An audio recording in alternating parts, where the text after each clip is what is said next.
Hello everyone, good afternoon.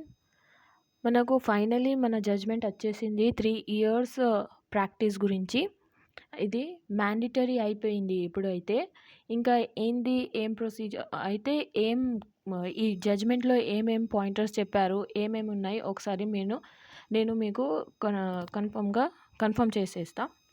చూడండి, మనకు breaking న్యూస్లో వచ్చేసరికి మన 3 ఇయర్స్ మ్యాండేటరీ ప్రాక్టీసింగ్ అనేసి ఉంది. ఓకే, ఇది మ్యాండేటరీ ప్రాక్టీసింగ్ అంటే ఇప్పుడు మనకు కాదు, అయితే ఎవరు ఆల్రెడీ అప్లై చేశారు కదా వాళ్ళకు కాదు. ఇది అప్కమింగ్ ఇప్పుడు నెక్స్ట్ ఇయర్ నుంచి ఇది అప్లికేబుల్ అవుతుంది అందరికీ. ఓకేనా? ఒకవేళ ఫస్ట్ మీరు అప్లై చేసుకున్నారు, తర్వాత ఏంటంటే ఈ ఇయర్ అప్లై చేసుకున్నారు. ఓకే, ఎందుకంటే మీకు ప్రాక్టీస్ ఇయర్స్ కాలేకపోతే కూడా మీరు రాయొచ్చు.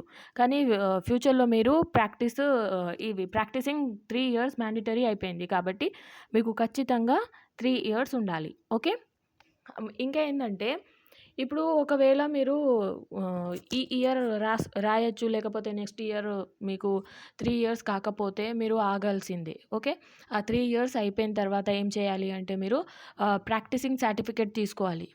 ఓకే, ప్రాక్టీసింగ్ సర్టిఫికేట్ అనేసరికి మనకు ఎవరు ఇస్తారు అంటే ఎవరు 10 ఇయర్స్ ప్రాక్టీస్ చేసి ఉంటారు కదా, వాళ్ళ స్టాండింగ్ ఉంటుంది అడ్వకేట్స్ది, వాళ్ళు మనకు ప్రాక్టీసింగ్ సర్టిఫికేట్ లెక్క తీసుకోవచ్చు వాళ్ళ దగ్గర నుంచి. ఓకే, ఇంకా ఇవి ఎవరికి అంటే మన ఫ్రెష్ లా గ్రాడ్యుయేట్స్ ఉంటాయి కదా, వాళ్ళకు రాయడానికి ఇప్పుడైతే ఏం లేదు.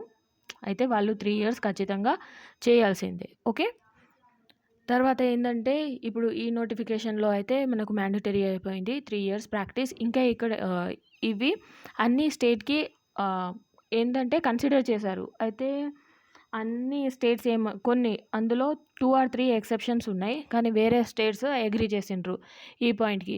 అయితే ఫ్రెష్ లా గ్రాడ్యుయేట్ ఉన్నాడు కదా, ఆయనే 3 ఇయర్స్ ఖచ్చితంగా ఉండాలి అనేసి అందరిది ఒపీనియన్ ఉండే.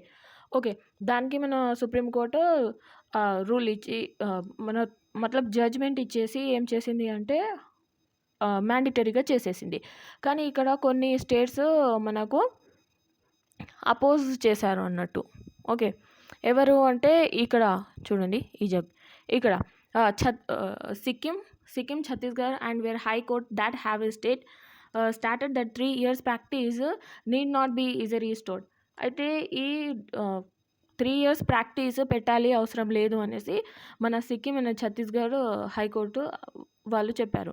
కానీ వేరే స్టేట్స్ దానికి అగ్రీ చేసిండ్రు, లైక్ మన ఏపీ అనుకోండి, లైక్ మధ్యప్రదేశ్ అనుకోండి, వేరే స్టేట్స్ కన్సిడర్ చేసిండ్రు ఖచ్చితంగా ఉండాలి 3 ఇయర్స్ ప్రాక్టీస్ అనేసి. ఓకే, ఈ నోటిఫికేషన్లో మన ఈ జడ్జ్మెంట్లో అయితే ఇప్పుడు ఏమైందంటే ఖచ్చితంగా ప్రాక్టీస్ అవసరం. ఓకే, 3 ఇయర్స్ ప్రాక్టీస్ మనకు ఖచ్చితంగా కావాలి మన జేసీజేకి అప్లై చేయడానికి. ఓకే, ఆ సర్టిఫికేట్ ఎవరు ఇస్తారు అంటే ఎవరు 10 ఇయర్స్ ప్రాక్టీస్ చేసి ఉన్నారో వాళ్ళ దగ్గర నుంచి మేము తీసుకోవాలి. ఓకే, ఇది ఏంటంటే మళ్ళీ ఈ పీరియడ్ ఎప్పటి నుంచి కౌంట్ చేస్తారు అంటే మీరు ఎప్పుడు రిజిస్ట్రేషన్ చేయించుకున్నారో. అయితే రిజిస్ట్రేషన్ అంటే మన హైకోర్టులో ఎన్రోల్మెంట్ చేయించుకుంటారు కదా, ఆ ఎన్రోల్మెంట్ తీసి ఆ ఎన్రోల్మెంట్ డేట్ నుంచి 3 ఇయర్స్కి కౌంట్ చేస్తారు. ఓకే, దీనికి ఏంటంటే మన ఏఐబి రాయడం అవసరం ఏం లేదు. ఓకే, మీరు ఎప్పుడు లా డిగ్రీ అయిపోయిన తర్వాత ఎన్రోల్మెంట్ చేసుకుంటారు, అప్పటి నుంచి మీది డేట్ అయితే కన్సిడర్ చేస్తారు, అప్పటి నుంచి ప్రాక్టీసింగ్ కన్సిడర్ చేసేస్తారు. ఓకే, అయితే ఆల్ ది బెస్ట్ ఎవరెవరు అప్లై చేసుకున్నారు. ఇంకా ఎవరన్నా ఫ్యూచర్లో ఇప్పుడైతే వాళ్ళది అప్లై చేయలేదు, కానీ నెక్స్ట్ ఇయర్ అప్లై చేయడానికి చూస్తున్నారు, కానీ వాళ్ళు న్యూ లా గ్రాడ్యుయేట్స్ ఉన్నారు, వాళ్ళకు ఇది అప్లై చేయడానికి ఛాన్స్ లేదు. కాబట్టి మీరు ఆ 3 ఇయర్స్ 3 ఇయర్స్ మంచి ప్రిపేర్ అయ్యి నెక్స్ట్ ఇయర్ రాయాలి, 4th ఇయర్.